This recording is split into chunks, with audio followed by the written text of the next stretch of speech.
Part 1. The Rise of the Shadow Man. From the alleys of Leningrad to the throne of the Kremlin, Vladimir Putin's ascent wasn't the story of a democratic leader emerging. It was the quiet coronation of a secret policeman in a post-Soviet vacuum. When the Soviet Union collapsed in 1991, the world celebrated. The Cold War had ended. Democracy had triumphed, or so it seemed. But in the ashes of that collapsing empire, a former KGB lieutenant colonel, largely unknown and invisible to the West, began his quiet climb to power. His name, Vladimir Vladimirovich Putin, a man who would come to embody the very shadow of the system he once served. Putin didn't rise through revolution or popular acclaim. He was appointed, cultivated, and strategically maneuvered into place. Behind the scenes, in smoky rooms and corrupt bureaucratic channels, Putin was handed the keys to Russia, not by the people, but by oligarchs, ex-spies, and old apparatchiks terrified of chaos. What they got, however, was not stability but a cold, calculating autocrat with a memory like a blade and a grudge that spanned decades. A son of Leningrad and the KGB. Born in 1952 in Leningrad, now St. Petersburg, Putin's childhood was shaped by Soviet scarcity and violence. He was small, scrappy, and according to classmates, often got into street fights. From an early age, he was drawn to espionage, not for patriotism, but for power. He idolized Soviet intelligence services. After graduating from law school, he joined the KGB, serving in East Germany during the Cold War. Though he never attained high rank, he absorbed the KGB's brutal logic: trust no one, control everything, eliminate threats before they emerge. By the time the USSR collapsed, Putin was disillusioned. The demise of the Soviet Union was the greatest geopolitical catastrophe of the century. He would later say, words that explain much of what followed. The St. Petersburg Syndicate. Returning to Russia, Putin embedded himself in the local government of St. Petersburg under the city's mayor, Anatoly Sobchak, one of the last true reformers of post-Soviet Russia. But while Sobchak preached democratic values, Putin was busy building networks. As deputy mayor, he oversaw foreign trade and investment, a position he used to enrich allies, suppress dissent, and forge ties with Russia's emerging oligarchy, men who profited off the chaos of privatization. Many of these oligarchs, bankers, oil barons, and media magnates, would later regret ever trusting Putin. He learned how the system worked. More importantly, he learned how to control it. Moscow's power vacuum, enter the bureaucrat. In 1996, Putin was invited to Moscow, where he quickly ascended the ranks of Boris Yeltsin's increasingly unstable administration. By 1998, he was head of the FSB, successor to the KGB. Just 1 year later, in August 1999, he was suddenly named Prime Minister, a man the public barely knew, chosen for his perceived loyalty and docility. But Vladimir Putin was anything but docile. Yeltsin, old and increasingly incoherent, needed a protector, someone who would guarantee immunity for his family and allies once he left office. Putin made the promise, and when Yeltsin shockingly resigned on New Year's Eve 1999, it was Putin who stepped into the presidency. No election, no public debate, just a handover, from drunk to spy. The apartment bombings, a bloody beginning. Putin's first major move as acting president was to address a series of deadly apartment bombings that rocked Moscow and other cities in September 1999, killing over 300 people. The Kremlin blamed Chechen separatists. Putin launched a brutal second war in Chechnya, bombing Grozny to rubble. The public, desperate for security, rallied behind him. But there's a darker theory, one that persists to this day. Numerous journalists, ex-KGB agents, and dissidents have alleged that the FSB staged the bombings to manufacture a pretext for war and boost Putin's popularity. One bomb in Ryazan was discovered before detonation, planted, investigators say, by FSB operatives posing as local security forces. The case was quietly buried. Witnesses disappeared. Journalists investigating the theory died mysteriously, most notably Anna Politkovskaya, a fierce critic of the Chechnya War, gunned down in her apartment building in 2006. Whether or not Putin ordered the bombings, the results were clear. He was transformed overnight from a bureaucrat into a national savior. He gained a mandate to crush enemies, both foreign and domestic. And most chilling of all, the Russian people learned that stability would always come at the cost of truth.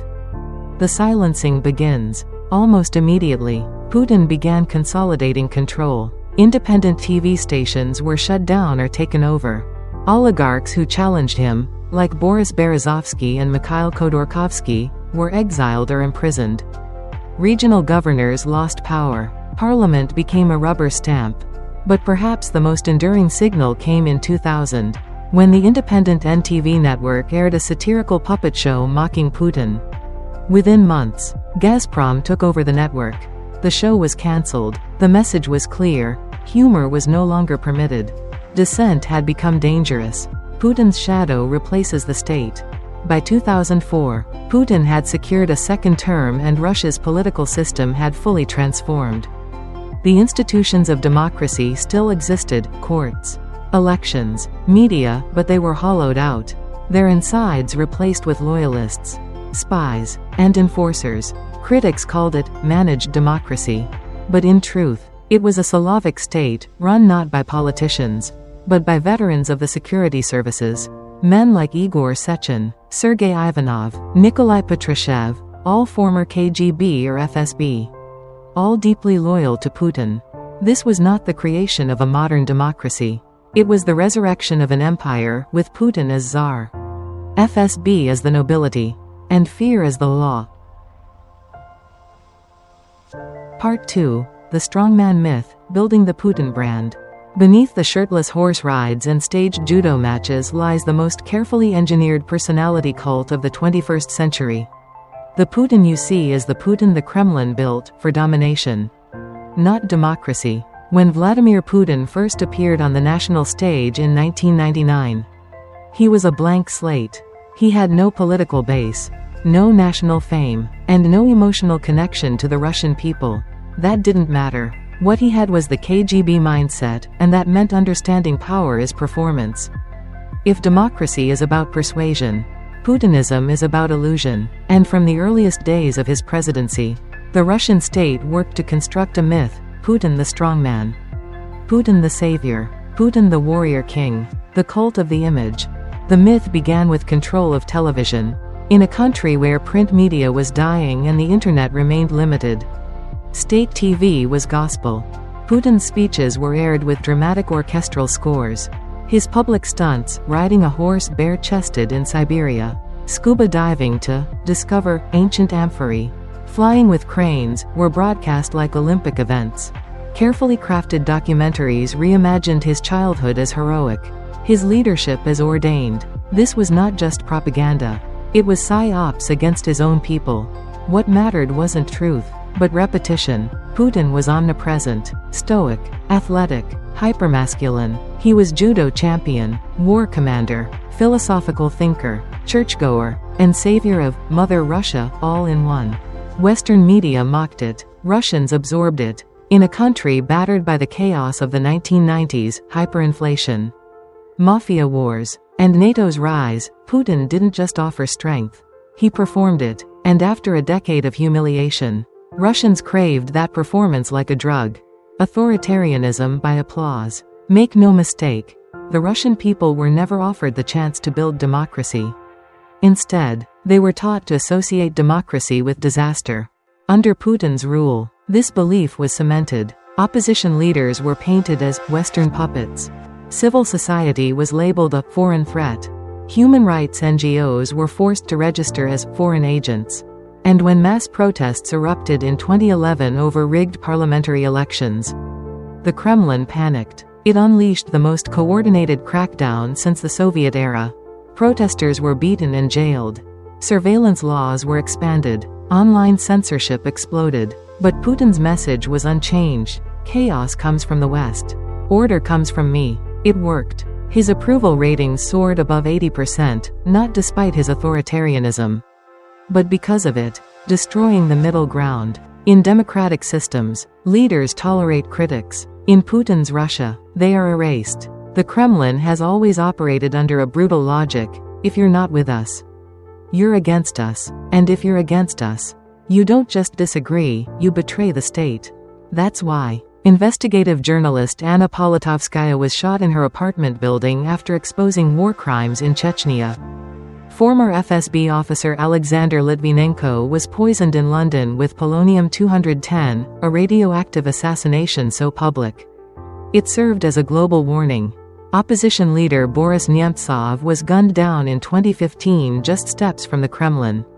Each killing was followed by shrugs, denials, and disinformation. But the message always landed: challenge Putin, and you die.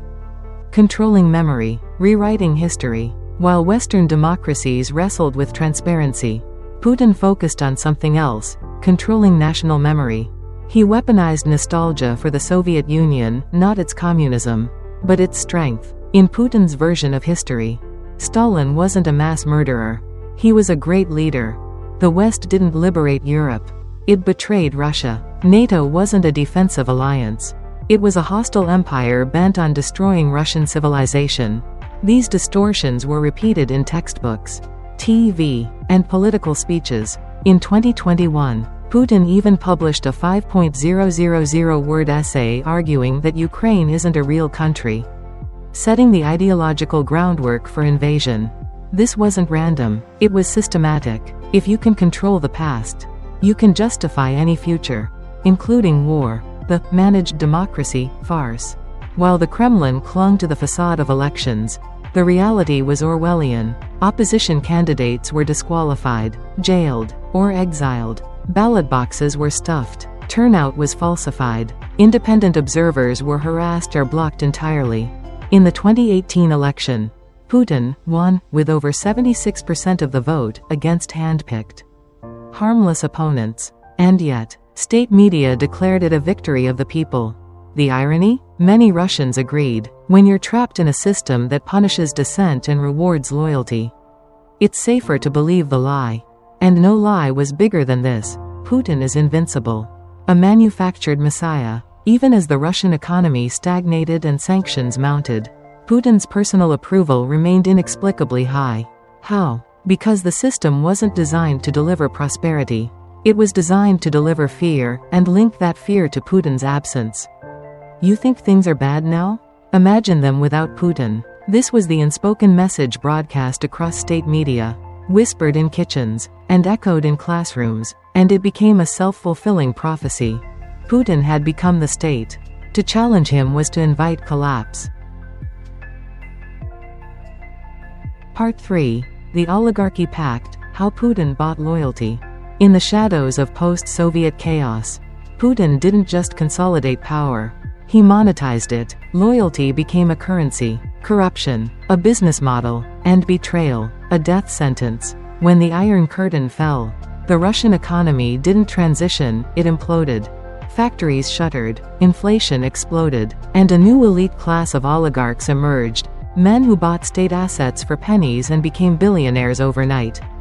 By the late 1990s, these oligarchs effectively ruled Russia. They owned the media, the banks, the oil. The president, Boris Yeltsin, danced at their parties. Then came Vladimir Putin. And unlike Yeltsin, Putin didn't beg for their support. He offered a deal: submit or be destroyed. The Khodorkovsky warning shot. The clearest example of Putin's economic doctrine came in 2003. When Mikhail Khodorkovsky, CEO of the giant oil company Yukos, crossed a line. He had everything: billions in wealth, international investors, political ambitions. But Khodorkovsky made one fatal mistake: he challenged Putin in public, accusing the Kremlin of corruption during a live television broadcast. Months later, Yukos was dismantled. Khodorkovsky was arrested, charged with fraud and tax evasion. He spent a decade in a Siberian prison, emerging a changed man, and a warning to others. The message: your money doesn't make you powerful. Your loyalty does. The remaining oligarchs got the message, loud and clear. State capture, Kremlin style. Putin didn't just defeat the oligarchs. He replaced them with his own. Enter the Siloviki, a clique of ex-KGB, FSB, and military men who now controlled oil and gas, banking, construction, media, arms exports. These were not traditional businessmen. They were loyalists, men like Igor Sechin, Rosneft CEO, Putin's Darth Vader, Gennady Timchenko, energy tycoon with Putin ties dating back to Leningrad, Yuri Kovalchuk, banker to the Kremlin, part of Putin's inner circle. In this system, Putin didn't need to sign contracts. He didn't need to hold stock. He was the stock. Everyone enriched themselves, but only with Putin's blessing. If you stepped out of line, you lost everything, or your life. How the money moves. Western investigators, journalists, and financial analysts have spent years trying to track Putin's wealth. What they've uncovered is staggering. According to the Panama Papers, Pandora Papers, and multiple leaks, Putin's childhood friends control billions in offshore accounts. His alleged mistress owns luxury real estate in Monaco. His ex-wife's relatives control lucrative business contracts. His inner circle owns superyachts, villas, private jets, all unexplainable by official salaries.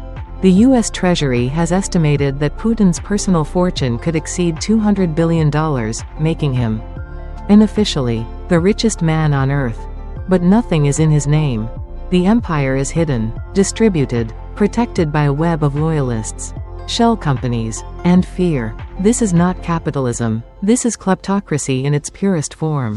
The vertical of power, total economic control. Under Putin, Russia's economy is not governed by markets. It's governed by favors. Want to build a pipeline?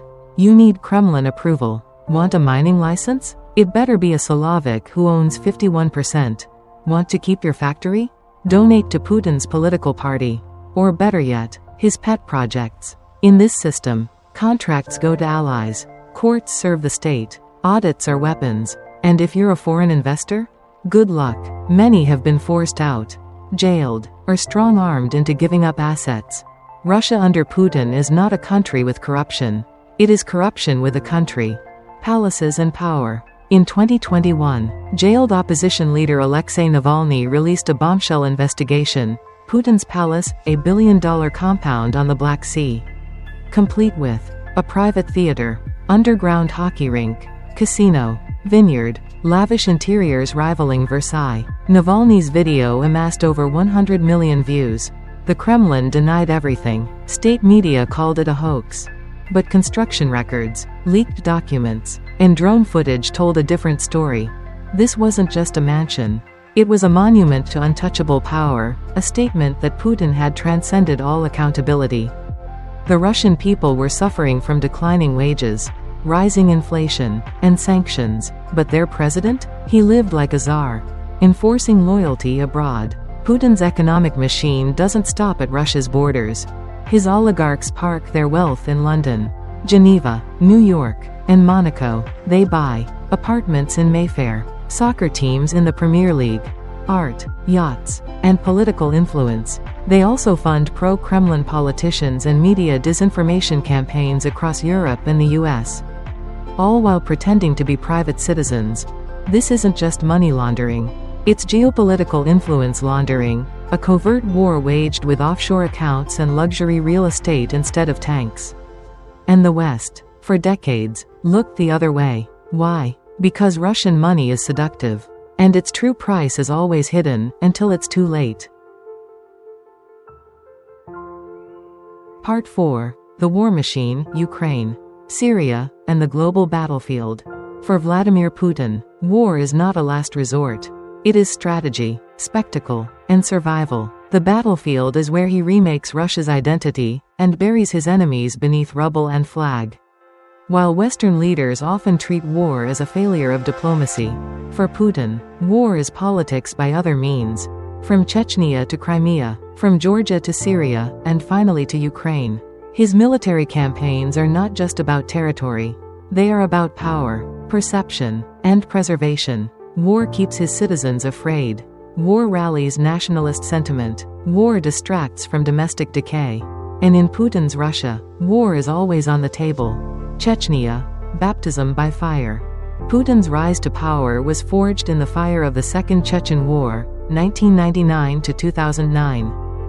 Just before he became president, a series of apartment bombings rocked Russian cities, killing over 300 people. The Kremlin blamed Chechen separatists. But independent journalists and former FSB agents, most notably Alexander Litvinenko, later poisoned in London, suggested something far darker. The FSB staged the bombings to justify a brutal war and elevate Putin. The evidence? An FSB team was caught planting explosives in Ryazan. The material matched what was used in earlier blasts. Putin's popularity soared immediately after the war began. Whether orchestrated or not, the war achieved its goal. Grozny, the Chechen capital, was reduced to ashes. Tens of thousands of civilians were killed. Putin emerged as the iron leader willing to do what Yeltsin couldn't: crush rebellion. This war set the template: fear plus violence equals control. Georgia, the 5-day war and NATO's test. In 2008, Putin, through then-President Dmitry Medvedev, launched a lightning war in Georgia. After provocations in the breakaway regions of South Ossetia and Abkhazia. The result? Russia seized territory. The West did little. NATO blinked. This confirmed a lesson: the West talks, but doesn't act, especially when the battlefield is a former Soviet republic. Syria, blood and influence in the Middle East. In 2015, Putin did something no Russian leader had done in decades: he projected hard power into the Middle East. Russia intervened in Syria to prop up Bashar al-Assad, a fellow authoritarian under siege from rebels and international isolation. But make no mistake, this was not about ideology. It was about securing a warm water naval base in Tartus, demonstrating Russia's global reach, testing weapons systems for future wars, undermining U.S. influence in the region. The cost? Indiscriminate bombing of civilian areas, deliberate targeting of hospitals and schools, use of chemical weapons by Assad's regime under Russian protection. Putin's airstrikes didn't just kill ISIS. They slaughtered thousands of civilians and cemented Russia's role as a kingmaker in the Middle East. And back home, Russian state TV praised him as a savior of Christian civilization. It was murder with messaging, and it worked. Ukraine, invasion, lies, and genocide. If Syria was a proving ground, Ukraine is the crucible of Putin's imperial obsession. 2014, Crimea. In early 2014, as Ukraine's pro-Russian president fled after mass protests, Euromaidan, Putin acted fast. Russian troops, without insignia, seized Crimea. A sham referendum followed under military occupation. The West protested, imposed sanctions, and nothing more. Putin's takeaway? Aggression pays. 2014 to 2021, Donbass War. After Crimea, pro-Russian militias, armed, trained, and directed by Moscow, launched a dirty war in eastern Ukraine. Tens of thousands died. Malaysia Airlines flight MH17 was shot down by a Russian missile system, killing 298 civilians. Putin denied everything, even as satellite evidence proved otherwise. It was hybrid warfare, disinformation plus deniability plus destruction. 2022, full-scale invasion. On February 24, 2022, Putin did the unthinkable. He launched a full-scale invasion of Ukraine, aiming to topple its democratically elected government in days. He expected Kyiv to fall, Zelensky to flee, NATO to fracture. Instead, Ukrainians resisted ferociously. Zelensky became a global hero. The world united in unprecedented sanctions. But the cost has been catastrophic. Cities like Mariupol were razed. Civilian targets were bombed daily. Thousands of war crimes were documented: executions, torture, rape. This was not just war. It was a campaign of terror. Putin's rhetoric grew increasingly unhinged. He claimed Ukraine was run by Nazis. He said Russia was fighting for its civilizational survival. He threatened nuclear war. At home, any dissent was crushed. Independent media was banned. Over 20,000 protesters were arrested. Saying war instead of special operation became punishable by prison. Putin had transformed Russia into a wartime dictatorship, and millions were forced to play along. The strategic utility of war. Why does Putin keep going to war? Because war legitimizes domestic repression, distracts from economic stagnation, elevates him as a historic figure. rewrites the rules of global order. In his mind, Russia is at war with the West, and Ukraine is just one battlefield. He doesn't fear Western sanctions. He uses them to fuel nationalist resentment. He doesn't want peace. He wants imperial resurrection. And every missile launched at a school, hospital, or power station is just another page in his legacy of blood.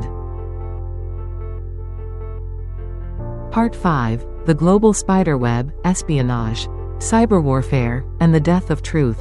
In the 21st century, Putin doesn't just send tanks. He sends trolls, hackers, and hitmen with radioactive umbrellas. The Kremlin's reach doesn't end at Russia's borders, it lives in your feed, your vote, your news, and it doesn't need to invade to conquer. When the Soviet Union collapsed, the Cold War ended, but in Vladimir Putin's mind, the war never stopped, it just changed form. Gone were the days of grand armies and iron curtains. In their place, information warfare, digital sabotage, and state-sanctioned assassinations. For Putin, the battlefield is everywhere, and the enemy is truth itself. Cyber warfare, the Kremlin's digital army. Under Putin, Russia has become one of the most aggressive cyber actors in the world. Its targets aren't just military networks, they include hospitals, election systems, newsrooms, private businesses. 2016 U.S. presidential election, the smoking server. The world got a crash course in Kremlin cyber tactics during the 2016 U.S. presidential election. According to a unanimous conclusion by U.S. intelligence agencies, Russian hackers, under the GRU, military intelligence, breached Democratic Party servers. Thousands of emails were leaked via WikiLeaks, timed to cause maximum political damage. A troll factory in St. Petersburg, the Internet Research Agency, spread divisive content on Facebook, Twitter, and YouTube, targeting racial tensions and voter suppression. The goal wasn't just to elect Donald Trump. The goal was to undermine American democracy itself, to sow chaos, discredit institutions, and deepen polarization. And it worked. In many ways, Putin weaponized American freedoms against itself. He didn't need a missile, just a meme. The troll factories. Russia's disinformation operations are industrialized. The Internet Research Agency, IRA, employs hundreds of operatives to create fake accounts across all major platforms, pose as Americans, Europeans, activists, and journalists, amplify conspiracy theories, from vaccine denial to QAnon to election fraud. They don't push one ideology. They push division. If Americans are fighting each other, they're not watching Moscow. The Poison Protocol, killing critics abroad. If someone betrays the Kremlin, Putin's vengeance doesn't stop at Russia's borders. He sends a message, and often, that message is delivered through poison. Alexander Litvinenko, 2006. Former FSB agent turned whistleblower. Fled to London. Accused Putin of ordering apartment bombings in 1999. Poisoned with polonium-210, a rare radioactive isotope, slipped into his tea. Died after agonizing weeks. British inquiry found Putin probably approved the hit. Sergei Skripal, 2018. Ex-GRU officer. Defected to the UK. Poisoned with Novichok, a military-grade nerve agent. In Salisbury. Survived, but a British civilian died from exposure. Alexei Navalny, 2020. Russia's most prominent opposition leader. Poisoned on a flight with Novichok. Collapsed mid-air. Survived thanks to an emergency landing and treatment in Germany. Returned to Russia in 2021, and was promptly arrested. The message? You can run, you can hide, but we will find you. Assassinations at home. Dead journalists and vanished activists. Putin's enemies don't just die abroad. They die mysteriously inside Russia. 2. Some notable cases. Anna Politkovskaya, 2006, investigative journalist shot in her apartment building. Boris Nemtsov, 2015, opposition leader gunned down near the Kremlin. Sergei Yushchenkov, Yuri S.H. Chekochikhin, Natalia Estemirova, all dead under suspicious circumstances. Russia is now one of the deadliest countries in the world for journalists. And investigations? Almost always inconclusive. In Putin's Russia, truth is a dangerous profession. The European front, hybrid warfare and destabilization. Putin doesn't need to invade every country to control them.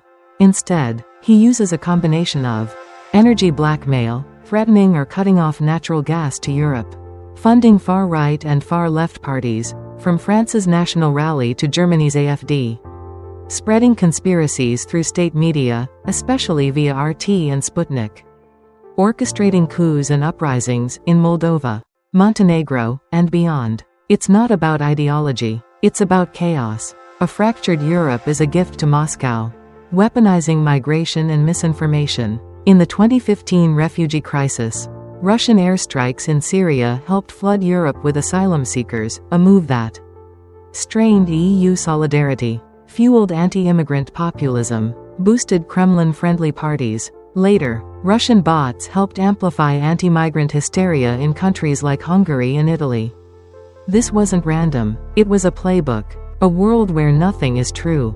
Putin doesn't need people to believe the Kremlin's version of events. He just needs them to believe nothing else is true. That's the genius of Russian disinformation. Flood the zone with bullshit.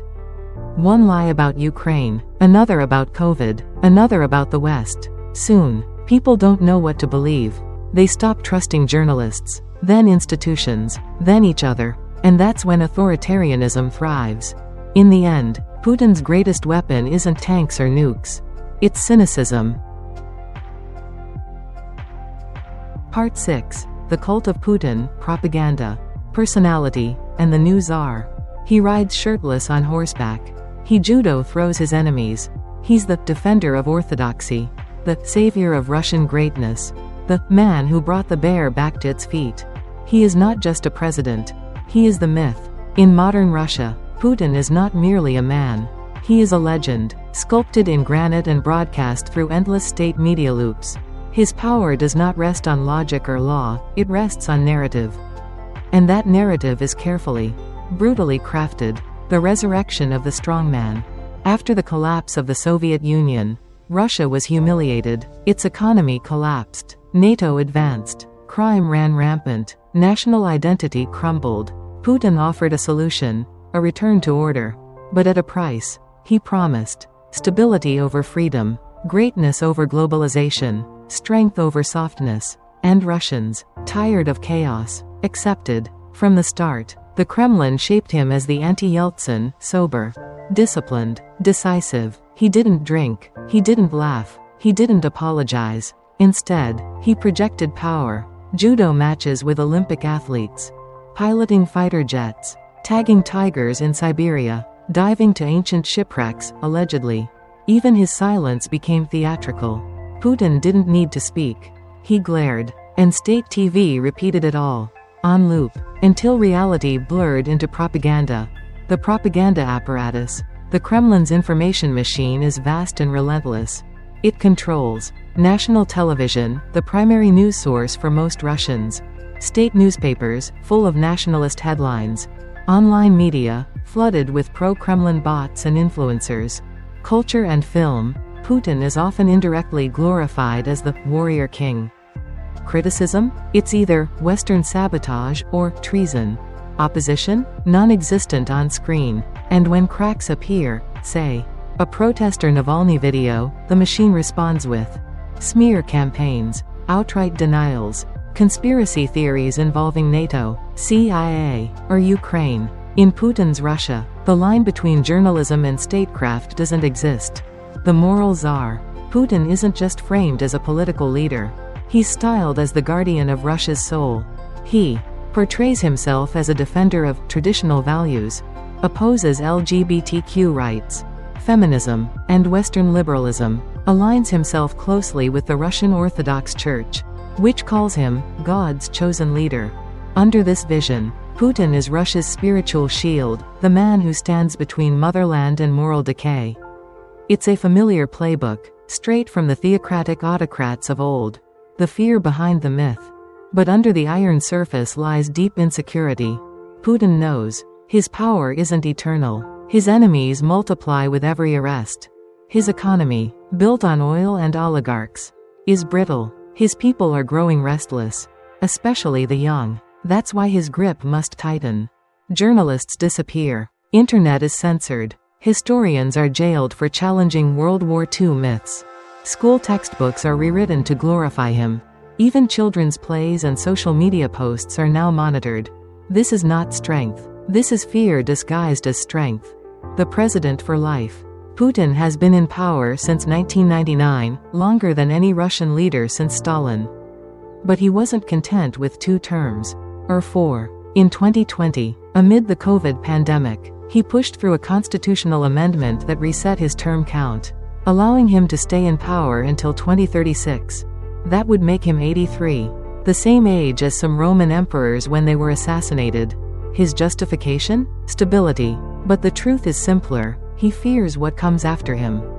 Because he knows, once he falls, the system he built may collapse. The secrets may spill. The crimes may be prosecuted.